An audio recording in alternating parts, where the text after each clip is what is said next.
Hello नमस्कार। तो कैसे हो आप सभी। स्वागत है आप सबका आपका अपने YouTube channel him study group में।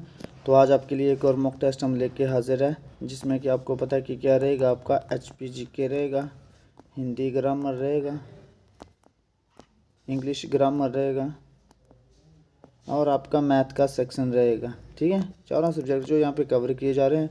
तो डेली आपके लिए मॉक टेस्ट अपलोड होते हैं शाम को 7:30 बजे। तो आपने डेली टाइम से वीडियो को वॉच आउट कर लेना है और आप हमारे टेलीग्राम चैनल से भी जुड़ सकते हैं, जिसका लिंक जो डिस्क्रिप्शन बॉक्स में दे रखा है।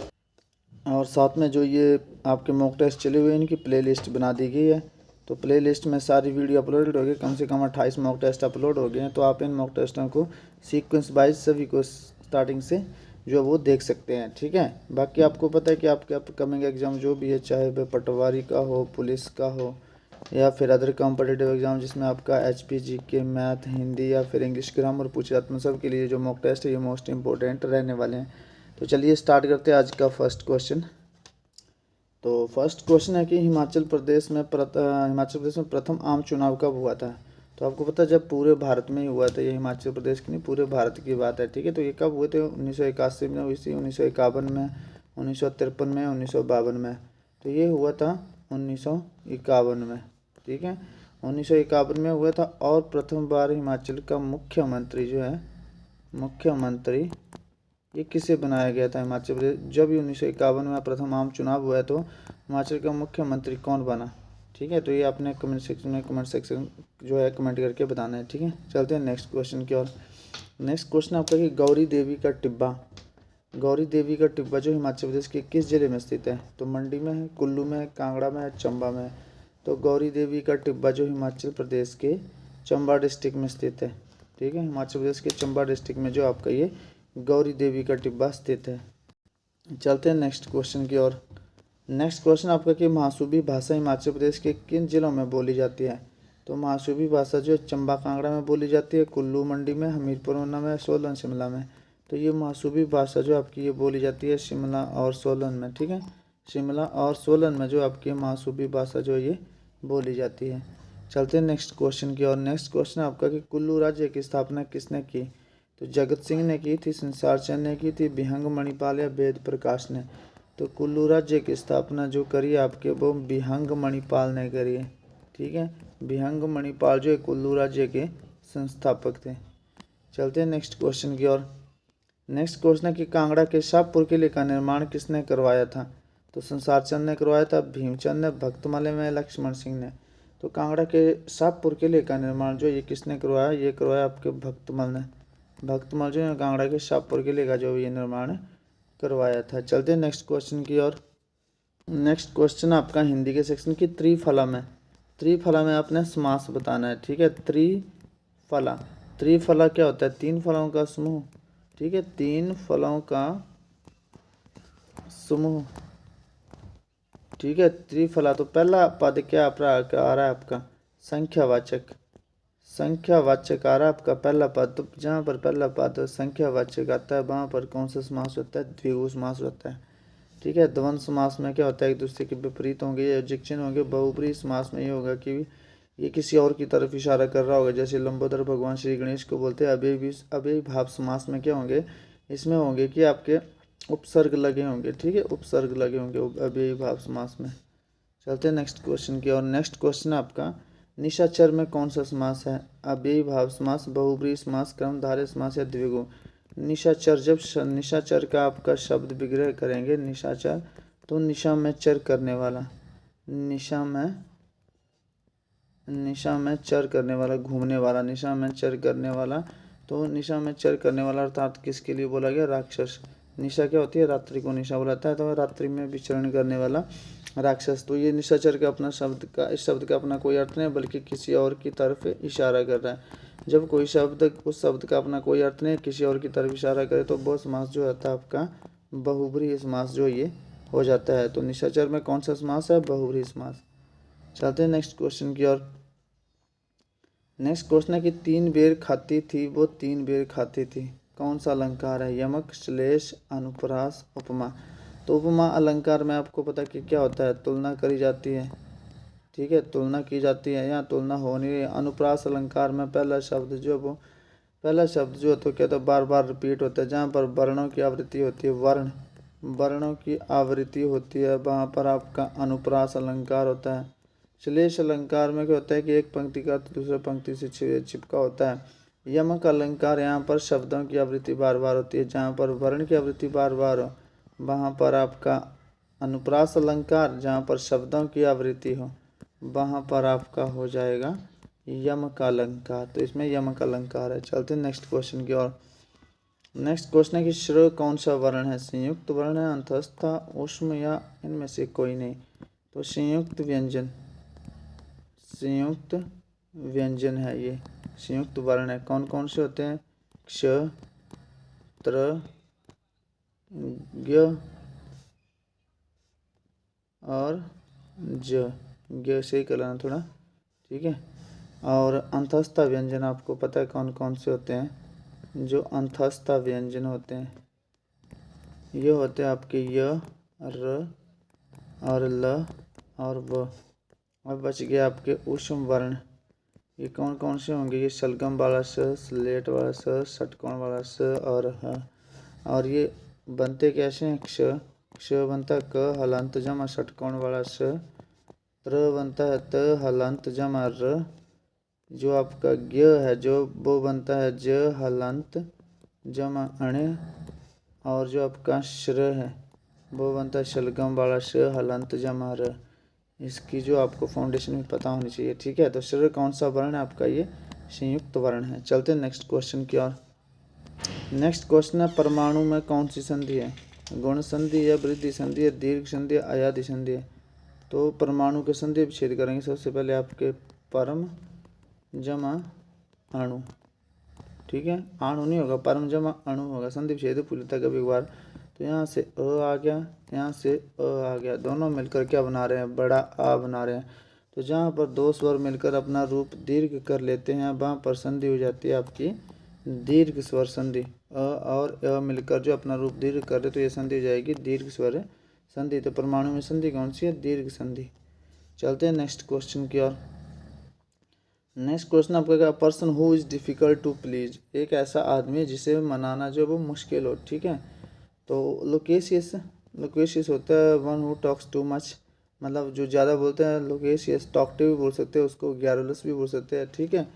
तो ज़्यादा बोलने वाले को हम लोकेशियस बोलते हैं। इग्नोरेंट होता है अज्ञानी, अनपढ़। एक्वाटिक होता है plants who grows in water, मतलब जो पौधे पानी में उगते हैं। लेकिन फास्टिडियस इसको बोलते हैं। Person who is difficult to please, नकचड़ा जिसको आप बोल सकते हो, ठीक है। तो फास्टिडियस हो जाएगा इसका राइट आंसर। चलते हैं नेक्स्ट क्वेश्चन की ओर। एंटोनिमस ऑफ ऑब्सक्योर, ऑब्सक्योर क्या होता है, ऑब्सक्योर होता है अस्पष्ट, अस्पष्ट जो स्पष्ट ना हो, ठीक है। तो अनक्लियर ये भी अनस्पष्ट होता है। हिडन ये भी छुपा हुआ, एक तरह से स्पष्ट ही होगा। वैग्यू ये भी होता है छिपा हुआ।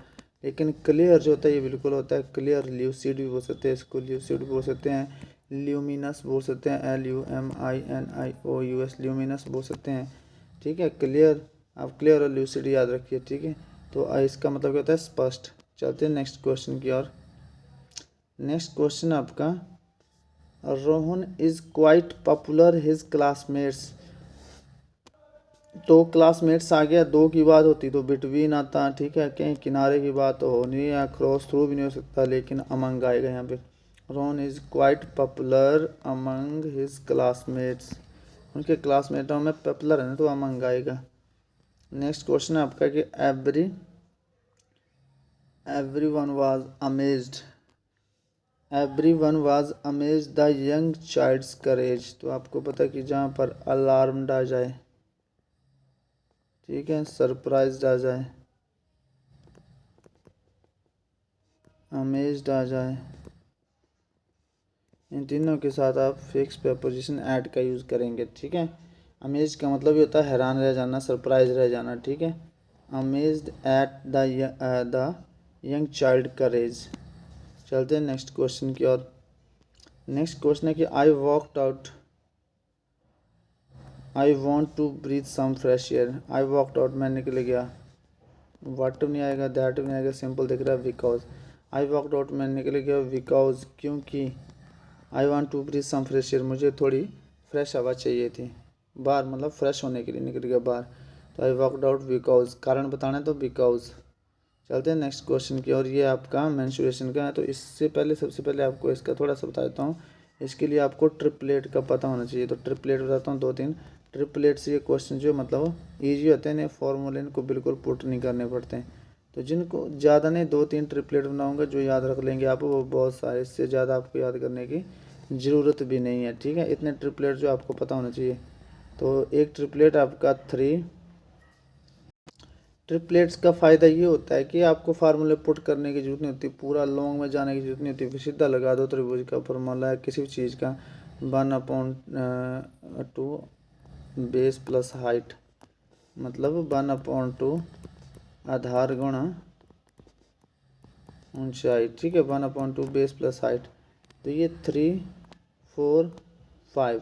इसका मतलब क्या है, क्या अगर आपको पास ये विकर्ण मिल गया, ठीक है, तो आपको कुछ दिया रहेगा तो ये दोनों मिल जाएंगे, या ये और ये दे रखा है तो ये भी आपका ऐसा बन रहा फॉर्मेशन, तो यहाँ डेफिनेटली 5 आएगा।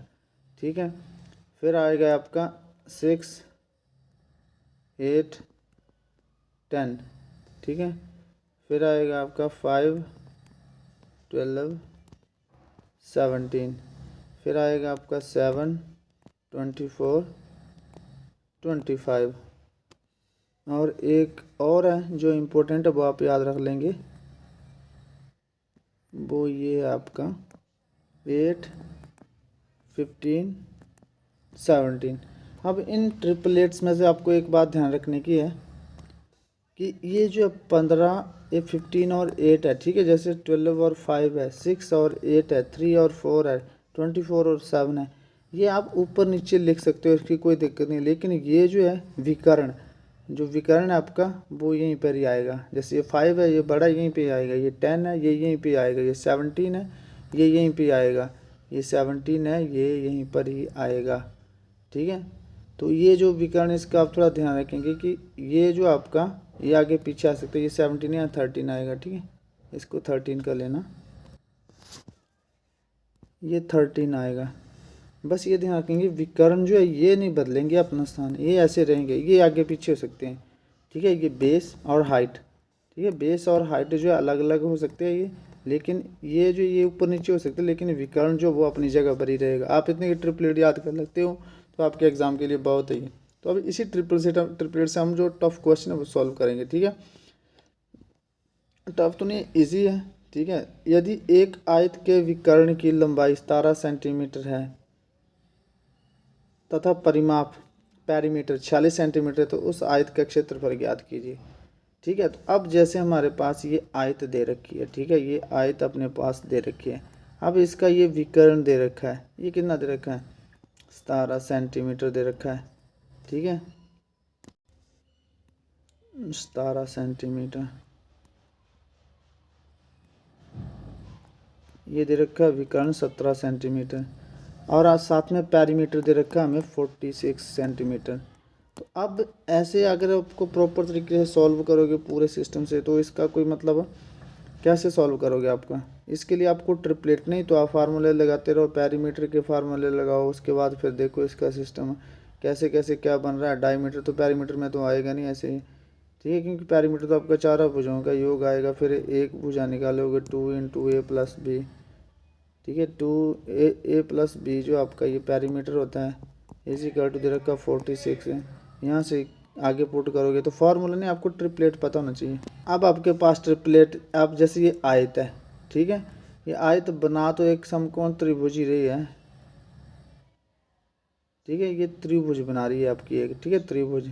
अब त्रिभुज में क्या होता है, जैसे ट्रिपलेट में ये 17 है, तो आपको पता है ये 5 होगा, ठीक है, ये 15 होगा, ये 5 होगा, ये 15 होगा। तो पूछा क्या आपके पास, आयत का क्षेत्रफल पूछा है, आयत का क्षेत्रफल। तो आयत का क्षेत्रफल एरिया क्या होता है, आपको पता है, आयत का एरिया होता है लेंथ गुणा ब्रेथ। कर लो, अब लेंथ कितनी आ गई आपके पास, ठीक है, और ब्रेथ कितनी आ गई, ये 8 है। ठीक है, ये 8, 15, 17 ये ट्रिपलेट है, जो पीछे लिखा है आपको, ये वाला ट्रिपलेट है, ये बन रहा है। अब इसको वेरीफाई भी कैसे करना, आपके पास तो सिर्फ ये दिया था विकर्ण, अब आपको कैसे पता कि यहाँ पे ये ट्रिपलेट लगेगा, तो आपने क्या करना है, इसका जो आप क्या करेंगे, पहले एक क्षेत्रफल निकालो 5 × 8, ठीक है, 120 सेंटीमीटर स्क्वायर आ जाएगा। इतना लग गया आपको पता। अब यहाँ से ये तो आपने निकाल लिया 120 सेंटीमीटर स्क्वायर, ठीक है। अब आपको ये तो कंफर्म होना चाहिए कि यहाँ पे जो ब्रेथ है इसकी ये 15 है या फिर 8 है, क्योंकि ट्रिपलेट हमने लगाया तो हमें ट्रिपलेट तो त्रिभुज का होता है, हमने त्रिभुज से क्वेश्चन सॉल्व करा ये, ठीक है। तो लेकिन इसका अब इसको वेरीफाई करने के लिए ये हमने जो पुट करें ये सही है कि गलत है, तो इसके लिए आप पता क्या करेंगे, आयत का परिमाप कितना 46 सेंटीमीटर है, तो इनको जोड़ के 46 सेंटीमीटर आएगा। आयत का परिमाप कहता है कैसे होता है, 2 × a + b, ठीक है।